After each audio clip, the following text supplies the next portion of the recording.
হরে কৃষ্ণা, রাধে রাধে বন্ধুরা। আজ তোমাদের সাথে আমি ছোট্ট একটা বিষয় নিয়ে আলোচনা করছি। আজ আমি প্রায় 2 বছর হলো যে আমি মানে অন্য জাতীয় খাবার খাওয়া বন্ধ করে দিয়েছি। আশা করি তোমরা বুঝতে পারছো। তো যখন আমি এগুলো ছেড়েছি তখন অনেক মানুষের অনেক রকম ওপিনিয়ন ছিল। তো তাদের জন্য বিশেষ করে আজকে আমি এই ভিডিওটা বানাচ্ছি।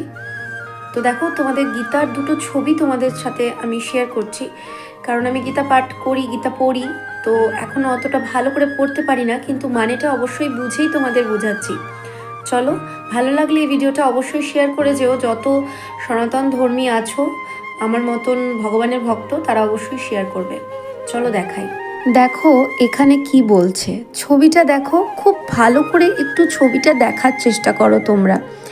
ছবিতে দেখো গরুটি মানুষের রূপ ধারণ করেছে, আর মানুষটি গরুটির রূপ ধারণ করেছে।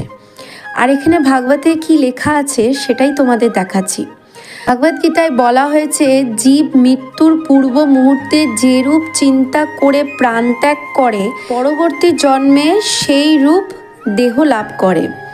চিত্রে গরুটি মৃত্যুর পূর্বে কষায়ের রূপ চিন্তা করার ফলে পরবর্তী জন্মে মানব দেহ লাভ করবে এবং গোহত্যার ফলে কসাইটি গরুর দেহ প্রাপ্ত হবে। অর্থাৎ এক জন্ম কিন্তু শেষ জন্ম নয়। এরপর তোমাদের আরেকটা ছবি দেখাচ্ছি। দেখো এখানে মানুষ জন্ম নিচ্ছে এবং তারপর যেভাবে মৃত্যু ঘটছে, পুরো জন্মচক্রটা এখানে ছবিতে ধরা আছে। কিন্তু কথাটা কি বলছে, জীবের প্রকৃত স্বরূপই আত্মা, কিন্তু তাহার দেহটি জড়বস্তু।